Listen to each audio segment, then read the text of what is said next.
There is much controversy around the Orphan Train movement in the 1800s, and there are a lot of unanswered questions that a lot of us may have.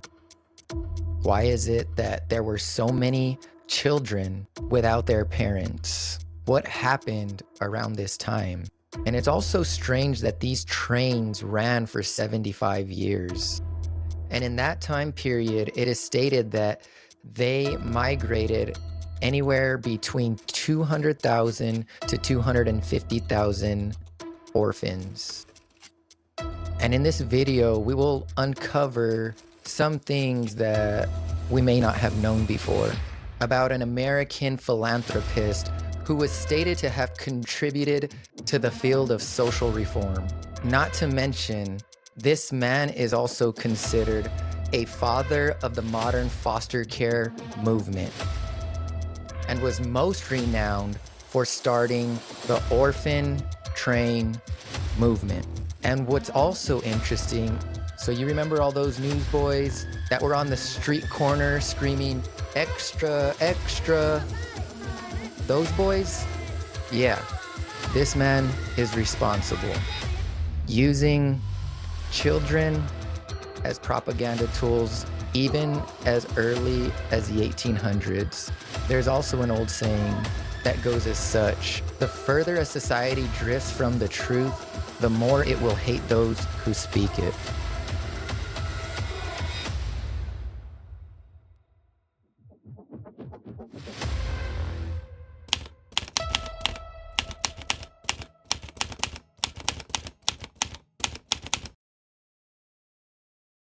I had a lot of unanswered questions about the orphan train movement and just the unsettling nature of it all, and the fact that there were hundreds of thousands of orphans getting transported across the United States around the mid 1800s to early 1900s. I really don't think that the numbers add up to me either. And it is stated that there were like 200 to 250,000 orphans at the time. But I would almost bet that there were a lot more than that. And we'll get more into the details of the orphan train movement most likely in upcoming videos. But with this video in particular, I wanted to point out the man in question. And this man's name is Charles Loring Brace. And in Wikipedia and all that, it stated that he was a Calvinist minister. And I have serious doubts about all of this, just knowing the timing of everything. And it would make sense to me that they would place certain individuals in charge of certain movements, we'll say, and paint these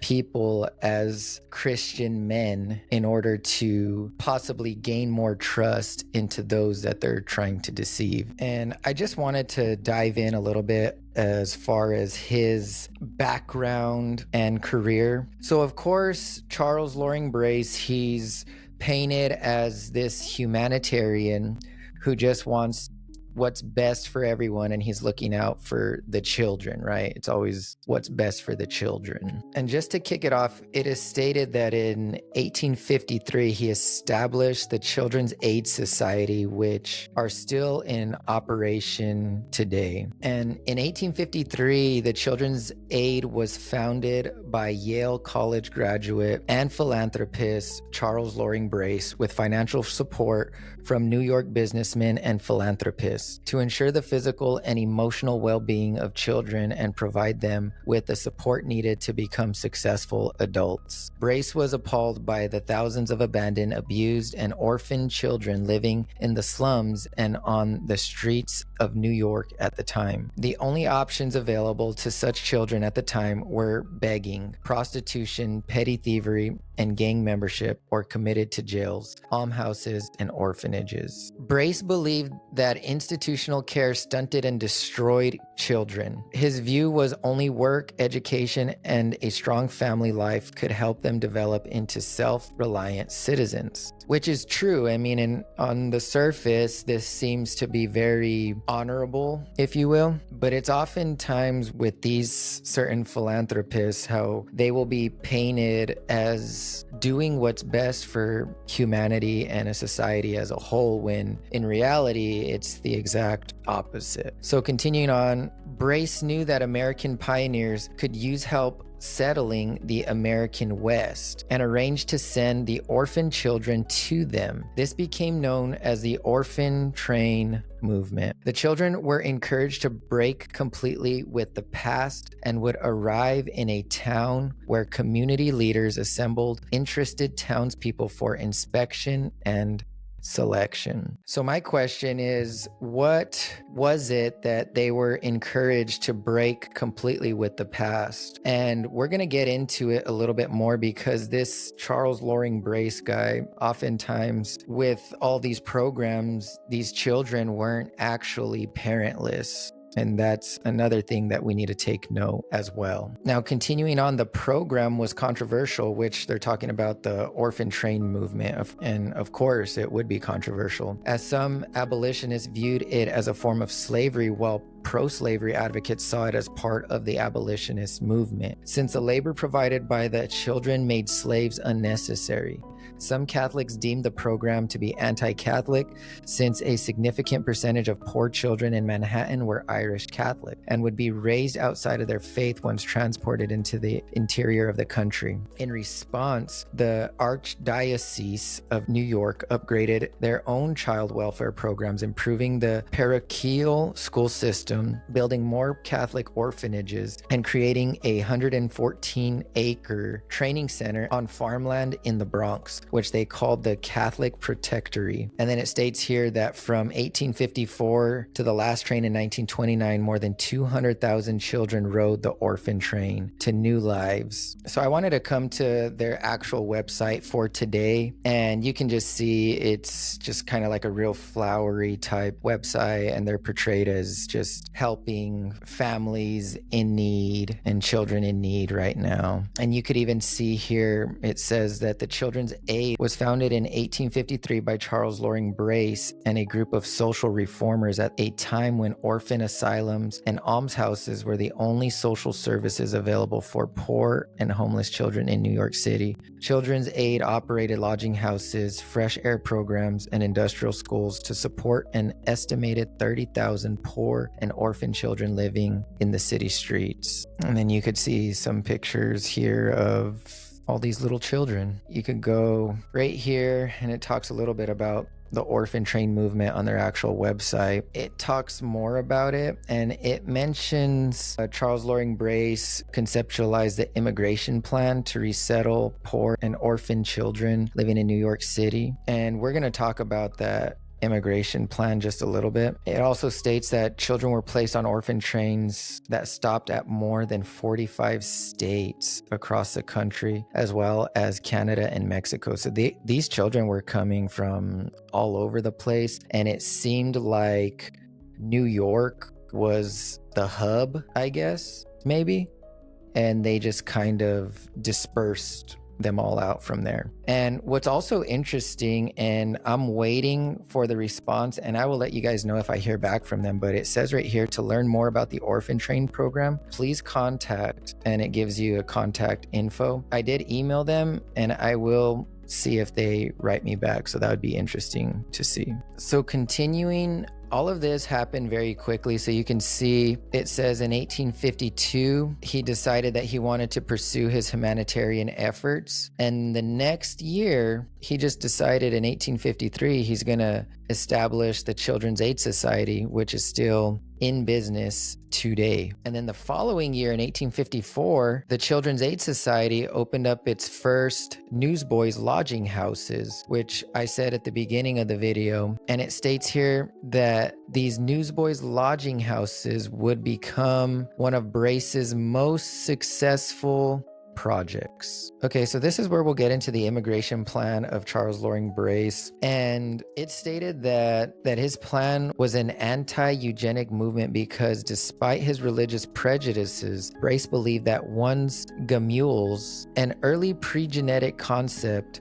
that blood carried a family's hereditability and character, did not predetermine one's future. It's interesting because you can see here that Brace was deeply moved by Charles Darwin's Origin of Species, having read it 13 times. So that's why I even said I had my speculation or my reservation on this guy, and all these guys right away, they say that they're Christian people, but he was basically a Darwinist, I would say. He argued Darwinism was compatible with charitable efforts like his against some social Darwinists who held the opposite view. Brace was also an outspoken abolitionist who unusually in his time, even for abolitionists, entirely rejected scientific racism, arguing that Black people should have equal rights, and even held there having children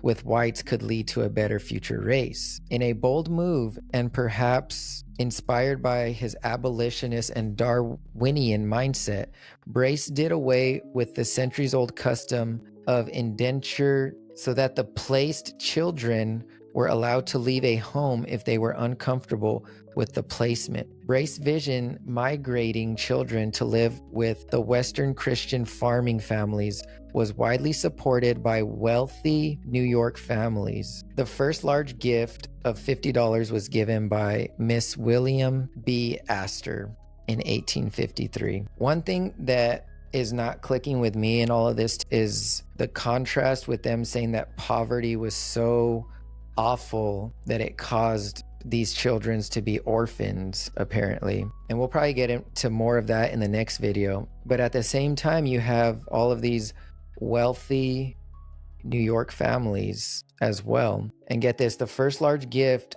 of $50 was given by Miss William B. Astor, so the wife of this guy. And even if you look at this Astor guy, it is stated also that this guy was a philanthropist as well, and that he built the St. Margaret's Home in New York as well. And I click on that, and what do you know? It's an orphan asylum. So you got all these rich people who are interconnected with each other, who are building all of these orphan asylums and donating to each other's causes and all of this nonsense. It is stated also that Brace believed that poor Catholic immigrants were genetically inferior, deeming them stupid, foreign criminal class, and the scum and refuse of ill-formed civilization. Some of the children of immigrants had been in trouble with the law. Such was the severity of child poverty in 1854 that the number of homeless children in New York City was estimated as high as 34,000. The people referred to these children as street rats. Now, I want to just touch a little bit on the newspaper hawker or the Newsboys. And I think that we all have seen some sort of iteration of this at one point in time in our lives. And I just think it's pretty interesting that the same guy is involved with basically all three of these things: the newspaper hawkers, the Orphan Train movement, and all of the orphanages and the modern foster care movement. I'll just read right here. It tells you what a newspaper hawker is. And they were also referred to a newsboy or newsie. And it is a street vendor of newspapers without a fixed newsstand. Related jobs include paper boys, delivering newspapers to subscribers, and news butchers selling papers on trains.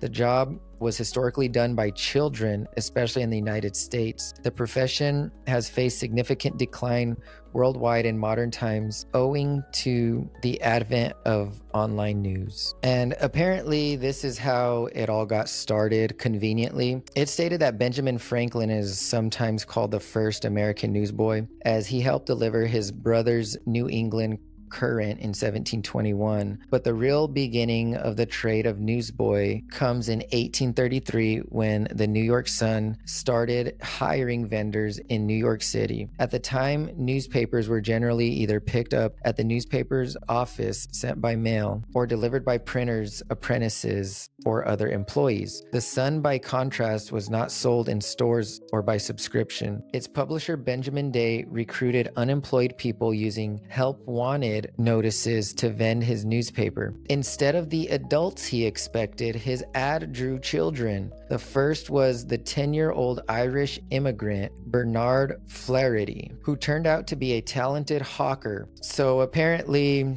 they were just trying to fill some jobs, and only children came to their surprise. Now that I've introduced you guys to the man behind it all, in the next video, we'll actually get more into more details about the Orphan Train movement and all the orphan asylums and the insane asylums. And this is very telling to me, and you guys tell me what you think about this in the comments. And this is back to his immigration plan, and here at the end it says, by 1920, the Children's Aid Society and approximately 1,500 other agencies and institutions had placed approximately 150,000 children in the largest migration or resettlement of children in American history. And get this, the Children's Aid Society Orphan Train movement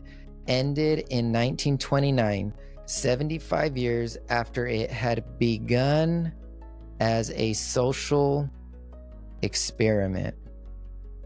It's interesting choice of words to me, because what is a social experiment if you just type it up? And I'll just come here to the Wikipedia page of what a social experiment is, and it says, a social experiment is a method of psychological or sociological research that observes people's reactions to certain situations or events. The experiment depends on a particular social approach where the main source of information is the participant's point of view and knowledge. To carry out a social experiment, specialists usually split participants into two groups: active participants, people who take action in particular events, and respondents, people who react to the action.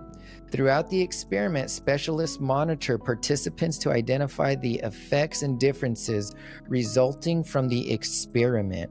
A conclusion is then created based on the results. Intentional communities are generally considered social experiments, as each is a practical application of a theory. And social experiment, also social psychology, offers insight into how individuals act in groups and how behavior is affected by social burdens and pressures. In most social experiments, the subjects are unaware that they are partaking in an experiment as to prevent bias. However, this may bring ethical issues. Several actors or plants are used to study social behaviors. Companies have also used social experiments to collect consumer data and their opinions about a product or a particular topic. So they are openly admitting that the Orphan Train movement was a social experiment. So what does that tell me? That tells me that this was done on purpose and with intent to remove the memory of something in the past that is still hidden from many. I'm going to keep building upon this, but this was just going to be a brief video of Charles Loring Brace and his influence on the Orphan Train movement. But in the next video, we'll be digging more in detail of the specifics about the Orphan Train movement and who else may possibly have been involved. And I will give you a hint as to who I suspect. And this man was notorious for railroad transportation. I'll see you in the next video, and God bless.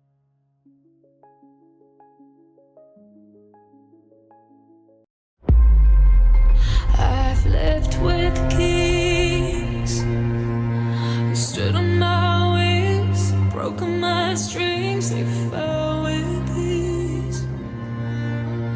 Swam in my tears, soaked in my fears. What am I fighting for? Will it ever be enough? But when no one's listening, it's when it pulls me in, and I wanna play. What's it gonna take for the nut to is great. You will never